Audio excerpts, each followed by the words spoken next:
4. 하나님의 나라도 악도 평범하다. 신라인들은 경주 남산을 부처님이 상주하는 신령스러운 산으로 존숭하여 불상과 탑을 조성했다고 한다. 말로만 듣던 불국토를 눈으로 보고 들어가 살기도 하려고 그랬던 모양이다. 이스라엘에게도 신의 산 또는 호렙산 같은 성스러운 산이 있었다. 그러나 성경의 하나님은 산에만 계시는 분이 아니다. 그는 천상천하 어디에나 계시며 모든 존재하는 것이 다 그의 것이다. 그는 하늘에 계신 우리 아버지, 하늘도 그의 것이고 땅도 그의 것이며 세계와 거기에 충만한 것이 다 그의 것이다. 다만 스스로 하나님이 되고자 하는 인간이 그의 나라를 잠시 동안 찬탈했을 뿐이다. 하나님의 아들이 사람의 아들로 오신 것은 이 잃어버린 나라를 되찾으시기 위함이다. 예수께서는 그 나라는 볼 수 있게 임하는 것이 아니라 사람들 안에 있다고 하셨다. 여기 있다 저기 있다 할 수 있는 관찰 가능한 대상이 아니라 사람 마음속에, 그리고 이들이 엮어가는 다른 존재들과의 관계 안에 그 나라가 구현된다는 것이다. 그리 어려운 말씀이 아니다.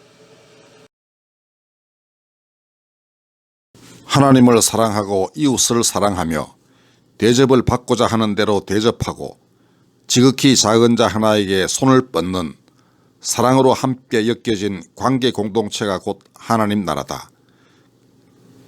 그 나라는 우리들 일상의 삶 가운데 언제나 이룩될 수 있고 이룩되는 나라다.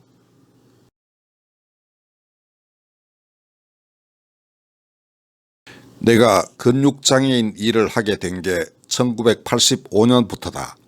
그동안 많은 봉사자들이 장애인들과 함께 했다. 그 중에는 제가 은혜를 더 많이 받았어요 라고 말하는 이들이 꽤나 있었다. 이 일 안 했더라면 제가 망가졌을 겁니다 라는 이도 있었다. 나도 그랬을지 모른다. 아무튼 이처럼 사람은 서로 은혜를 주고받으며 살기에 누가 누구를 도왔다 살렸다 고 말하기도 어렵다. 결국 영광은 그렇게 사람을 인도하시는 하나님께로 돌아간다. 그래서 사람 공동체가 곧 하나님 나라다.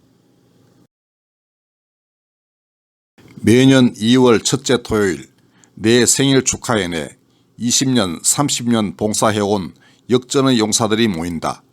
다들 셔츠 깃에 솜꽃이 필 정도로 땀 흘리며 일했다.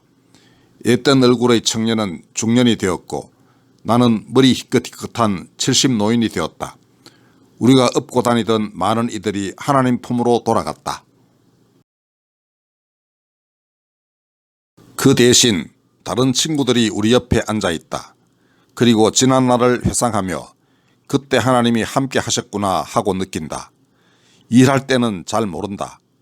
이 근육장애인 단체는 그리스도인들이 주축이 되어 만들었지만 그리스도인들에 의한 그리스도인들을 위한 공동체가 아니라는 것을 다 안다. 그랬더라면 최고령 최고참 봉사자의 생일 축하회니 그리 기쁠 리가 없다. 1986년 남이섬 여름 캠프. 7살 아이 업고 좋기 1km는 걸었다. 땀이 비오듯 했다. 그때는 전동 휠체어는 구경도 할 수 없었고 수동 휠체어도 없는 아이들이 많았다. 그리고 10수년 후 제부도 캠프장. 다들 뭐하고 시간을 보내나 살펴보려 이곳저곳 다니는데 누가 목사님 하고 불렀다. 제가 진성이에요 했다. 바로 그 7살 아이가 어른이 되어 캠프에 참여한 것이다.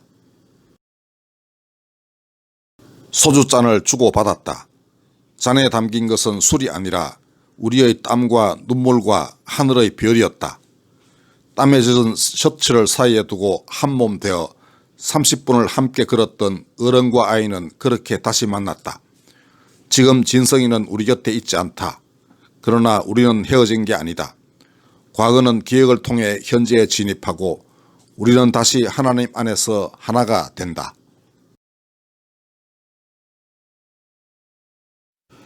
하나님이 왜 근육이 서서히 없어져가는 지독한 고통을 해맑은 아이들에게 주셨는지 우리는 몰랐다.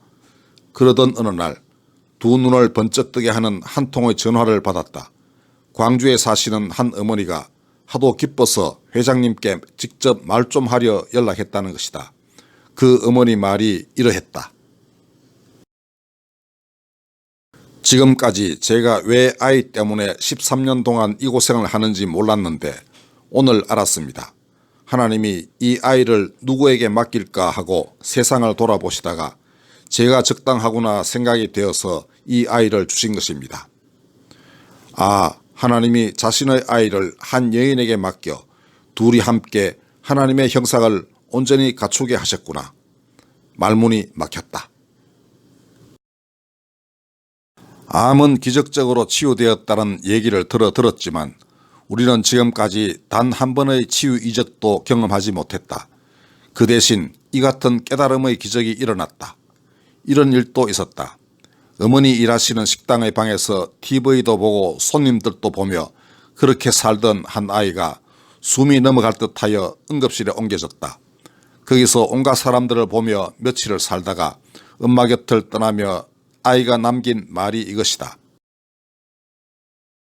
엄마, 나 마지막까지 지루하지 않았어. 사람 북적이는 응급실에서 아이 말이 어디 딴 사람에게 들렸겠나.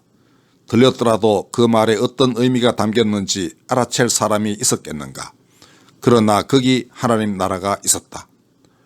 홍제동 한 귀퉁이 한 평도 안 되는 땅에서 본 주님의 식탁, 경주 남산에서 본 불국토, 다 평범한 일상에서 경험한 하나님 나라였다.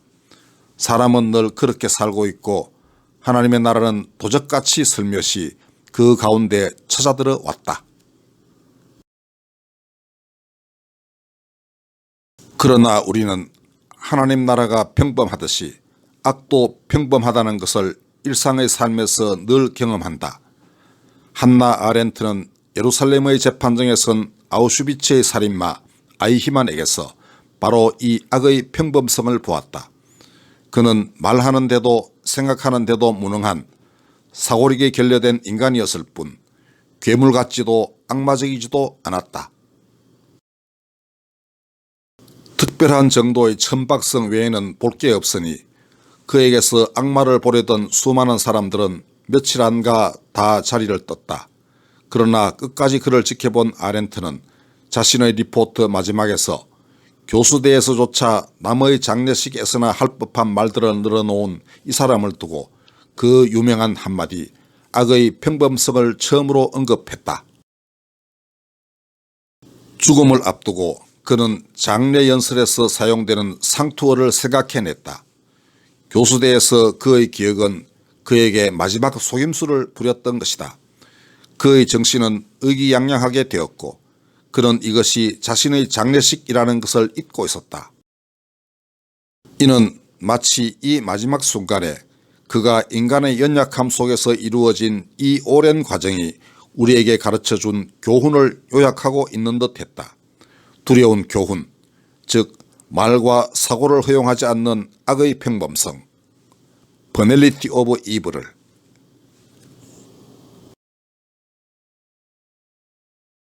이 악의 평범성이 빚어낸 최대의 비극이 십자가 사건이다. 지도자들은 음모를 꾸미고 대중은 이에 영합하고 생사 여탈권을 쥔 재판관은 자기 직을 걸고 무죄한 사람을 보호할 만큼 어리석지 않았다. 그리 낯설지 않은 일이다. 또 로마 제국에서 십자가 처형은 일상적 사건이었으니 그리스도의 십자가는 유대인의 역사에도 로마 역사에도 기록될 이유가 전혀 없는 평범한 사건이었다. 그러나 온 누리에 퍼져나갈 하나님 나라의 초석은 여기서 완성되었다. 히브리인 중의 히브리인, 율법의 의로는 흠이 없는 자 바울도 십자가의 예수를 만나고서 결국 자신이 죄인 중의 괴수임을 고백할 수밖에 없었다. 악은 세상에서 가장 정결한 사람도 깨닫지 못할 만큼 일상적이고 평범했다. 그리고 바울의 회심은 이 악을 깨뜨릴 거룩한 힘이 어디 있는지를 극명하게 보여준 사건이었다. 세상에서 어떻게 악을 몰아낼 것인가? 그것은 평범한 사람들이 어떻게 하느냐에 달렸다.